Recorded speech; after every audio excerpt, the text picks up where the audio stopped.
arrête-toi. Juste un instant, mon ami. Ne fais pas défiler. Reste avec moi. Respire. Inspire lentement.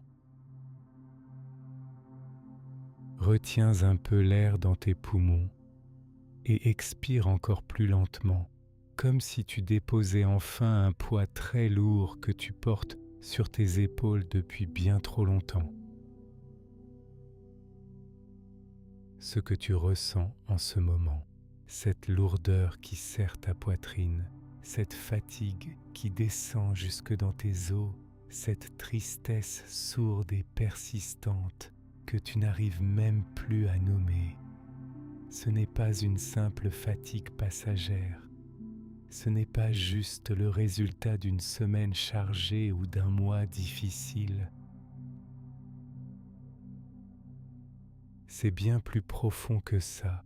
C'est ton âme qui pleure en silence, un chagrin discret, intime, lourd, que personne autour de toi ne perçoit vraiment.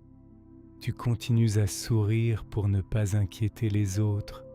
Tu tiens le coup jour après jour, tu fais ce qu'il faut.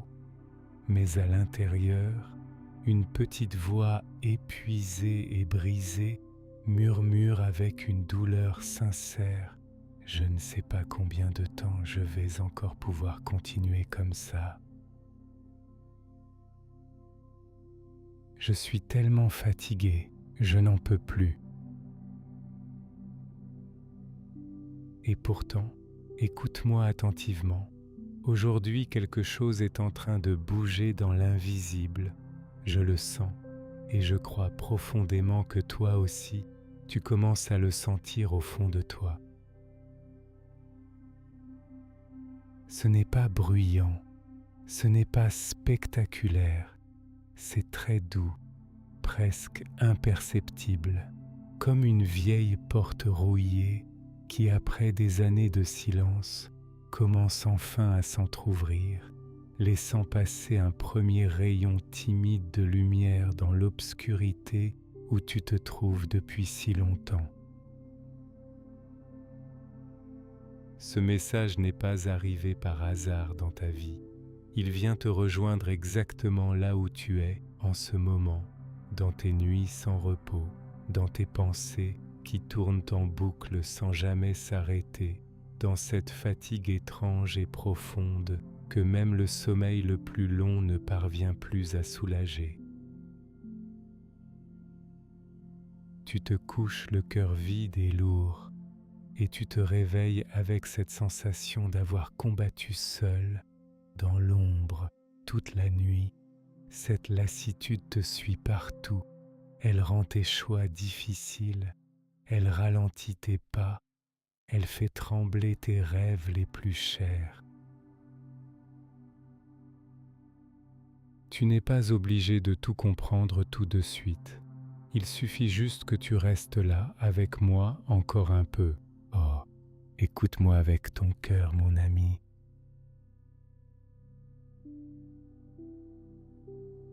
Tu n'es pas simplement fatigué, tu traverses en ce moment un passage étroit, douloureux, parfois terrifiant, mais un passage profondément sacré. Imagine une petite graine enfouie en plein hiver. De l'extérieur, tout semble mort, froid, sans vie et sans aucun espoir. La terre est gelée, dure, silencieuse. Pourtant, sous cette surface hostile, une vie tendre, puissante et mystérieuse travaille patiemment en silence. Toi aussi, tu t'es senti enterré vivant, oublié, mis de côté par la vie. Ton cœur a saigné en silence pendant longtemps. Tu as traversé des jours où tu te demandais si tout cela avait encore un sens. Mais aujourd'hui, il est temps d'accueillir une sagesse plus grande, une sagesse qui descend doucement dans tes blessures les plus profondes. Dis-moi, Qu'est-ce qui, au plus profond de toi, continue malgré tout de battre? Qu'est-ce qui refuse encore d'abandonner, même quand tout semble trop lourd à porter, même quand la fatigue est écrasante et que les forces manquent? C'est là, exactement là, mon ami, que ta transformation est en train de naître, lentement, discrètement, mais sûrement. Si tu te reconnais dans au moins 3 de ces signes, sache que ces paroles sont vraiment pour toi ce soir. Premier signe, tes prières semblent se perdre dans le vide. Tu parles, tu cries parfois dans ton cœur, et seul le silence répond, et ça fait mal, très mal. Deuxième signe, les décisions les plus simples deviennent lourdes, presque impossibles à prendre. Tu tournes en rond. Troisième signe, tu es physiquement présent dans ta maison, mais ton cœur est absent, ailleurs, épuisé. Quatrième signe, cette fatigue persistante qui ne s'en va plus, cette énergie qui semble fuir de partout sans raison apparente. Cinquième signe, tu attends un signe clair et rien ne vient, le ciel semble fermé. Souviens-toi, même dans la douleur, le silence le plus lourd, le plus long, le plus pesant, précède souvent le retournement le plus beau. Tu n'es pas abandonné. Même si tu te sens terriblement seul en ce moment, tu n'es pas abandonné. Tu es en pleine transformation. Ta fatigue, c'est peut-être la pression tendre et nécessaire qui fait naître le diamant en toi. Prends le temps d'accueillir cette vérité. Moed. Ce mot ancien signifie temps fixé, rendez-vous divin. C'est un moment précis que Dieu a préparé d'avance pour toi. Un rendez-vous où le ciel touche ta vie de manière intentionnelle. Tu pensais être en retard, tu pensais avoir tout raté, mais tu es peut-être exactement au bon moment. Ton Moed est en train d'arriver. Laisse-moi te raconter l'histoire de Joseph. Joseph était un jeune homme de 17 ans, fils préféré de son père. Il avait reçu un magnifique manteau aux couleurs vives et des rêves puissants qui annonçaient un grand destin, mais ses frères, jaloux, le détestaient. Un jour, ils l'ont saisi, jeté dans une citerne vide au milieu du désert, puis l'ont vendu comme esclave pour seulement 20 pièces d'argent à des marchands qui partaient en Égypte. Arrivé là-bas, Joseph a tout perdu, sa famille, sa liberté, sa dignité. Il est devenu esclave dans la maison d'un homme puissant nommé Potiphar. Grâce à son intégrité et son intelligence, il s'est élevé et a gagné la confiance de son maître. Mais la femme de Potiphar l'a accusé faussement d'un crime qu'il n'avait pas commis. Joseph a été jeté en prison, les fers aux pieds. 13 longues années, 13 années de trahison, d'humiliation, d'oubli total et de silence. Dans ce cachot sombre et humide, il a dû se demander des centaines de fois « Pourquoi tout cela m'arrive-t-il ? Où est la promesse de mes rêves ?» Pourtant, même dans l'obscurité, Joseph a continué à servir les autres prisonniers et à garder son cœur ouvert. Puis, un jour, sans prévenir, son Moed est arrivé. Le pharaon a fait un rêve troublant que personne ne pouvait interpréter. On a fait sortir Joseph de prison en urgence. En quelques heures, il est passé des chaînes sales de la prison aux vêtements de lin fin du palais. À seulement 30 ans, il est devenu le gouverneur de toute l'Égypte, le deuxième homme le plus puissant du pays, celui qu'on avait rejeté, vendu et oublié, est devenu le sauveur de nations entières pendant la grande famine. Souviens-toi aussi de David. David était un jeune berger, presque un adolescent, quand le prophète Samuel l'a oint roi d'Israël. L'huile a coulé sur sa tête. La promesse était claire et forte. Mais au lieu d'un palais, David a reçu des années de souffrance. Le roi Saül, jaloux, a voulu le tuer. David a dû fuir, se cacher dans des cavernes, vivre comme un fugitif avec une bande d'hommes désespérés. Il y a eu des nuits où il pleurait jusqu'à n'avoir plus de larmes, des moments où il se sentait abandonné de tous, y compris de Dieu. Il écrivait des chants de détresse. Jusqu'à quand, Seigneur? Le point le plus bas est arrivé à Ziklag. Sa ville a été brûlée, sa famille enlevée, et ses propres hommes ont parlé de le lapider. Dans ce gouffre absolu, David a trouvé la force de s'encourager lui-même en Dieu.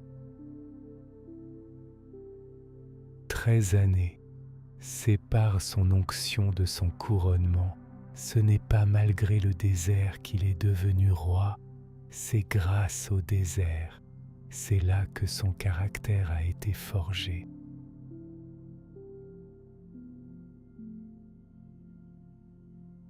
Et puis il y a l'histoire de Naomi et Ruth.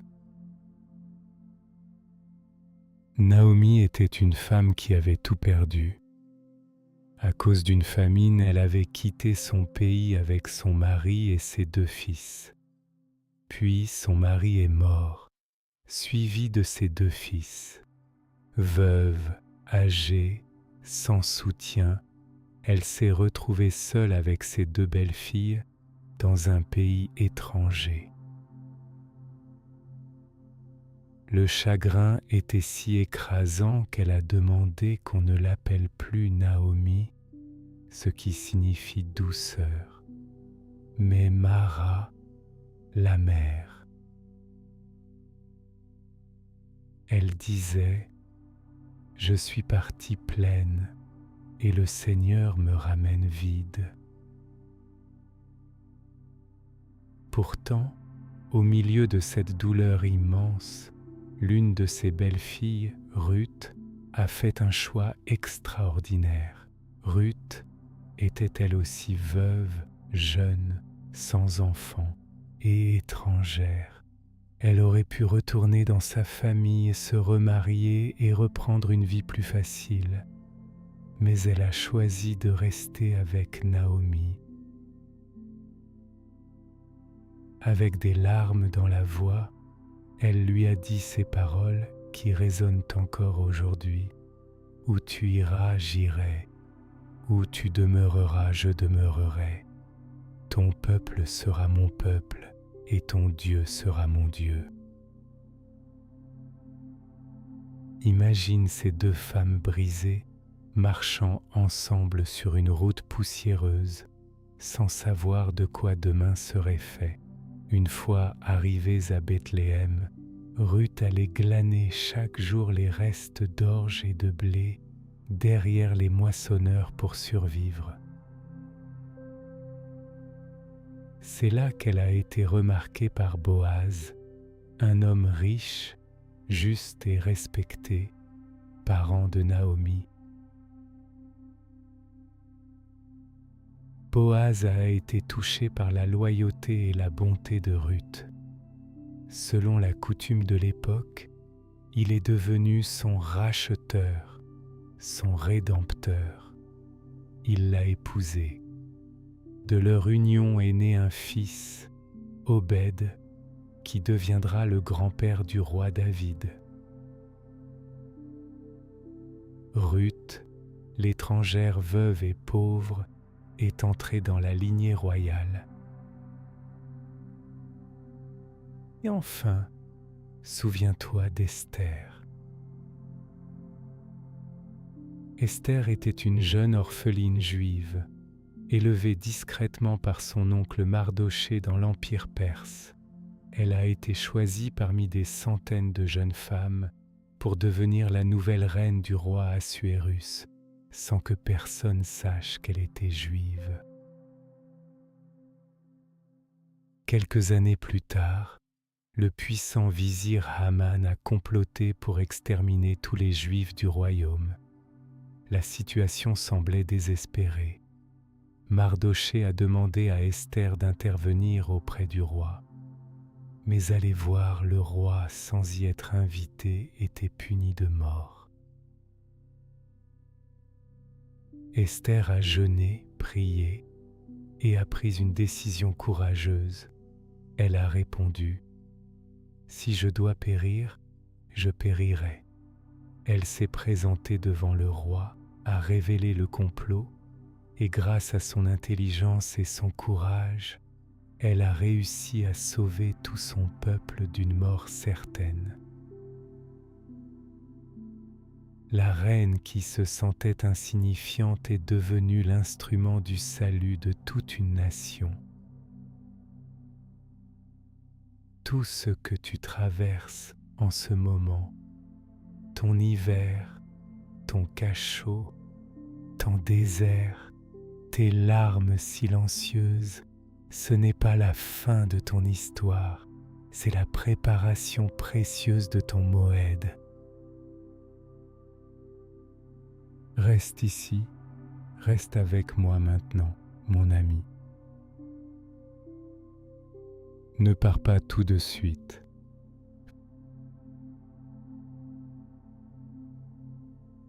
Ferme les yeux avec moi, s'il te plaît, doucement. Laisse tes paupières se fermer. Inspire profondément par le nez, sens l'air qui remplit tes poumons. Retiens un instant et expire lentement par la bouche, comme si tu relâchais tout ce que tu portes depuis longtemps. Inspire encore une fois, plus profondément cette fois. Expire encore plus lentement. Laisse ton corps s'alourdir, se détendre. Et maintenant, dis doucement dans ton cœur, comme une prière sincère et personnelle, « Je reste ». Pas parce que tout est clair dans ta vie, pas parce que la douleur a disparu, pas parce que tu as toutes les réponses, mais simplement parce que tu refuses de fuir ce que tu es en train de devenir, parce que tu choisis de tenir encore un peu, parce que tu dis oui à ta transformation, même si elle est lente et inconfortable.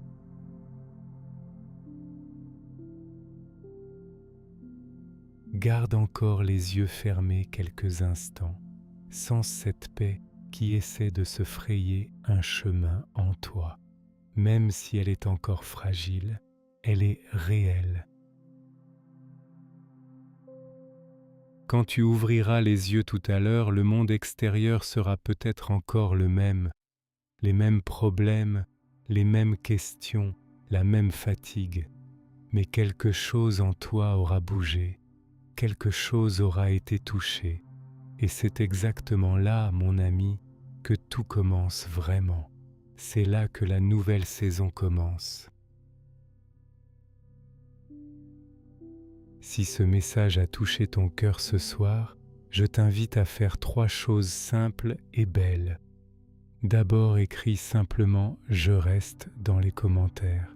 Ça me fera vraiment plaisir de te lire et de savoir que cette parole t'a rejoint en ce moment précis de ta vie. Si cette vidéo t'a apporté un peu de lumière, de réconfort ou d'espérance dans ton hiver, laisse un like. Cela permettra à d'autres personnes qui traversent la même saison difficile de trouver cette vidéo plus facilement. Et si tu le ressens dans ton cœur, abonne-toi et active la petite cloche pour ne pas manquer les prochains messages qui t'accompagneront sur ce chemin. Et enfin, si tu connais quelqu'un qui porte ce même poids en silence en ce moment, quelqu'un qui souffre sans rien dire, envoie-lui cette vidéo. Tu pourrais être la réponse à sa prière aujourd'hui. Tu pourrais être cette petite porte qui s'ouvre pour lui. Et maintenant, reste encore un instant avec moi. Ne te presse pas. Laisse la musique t'envelopper en silence.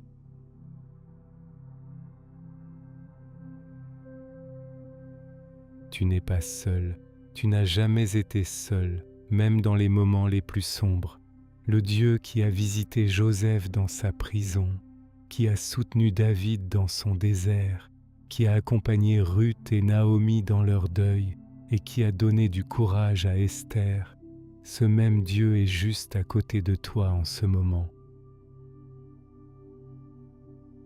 Ton Moed arrive, ton temps fixé approche, ton printemps arrive et il sera beau, plus beau que tout ce que tu peux imaginer aujourd'hui.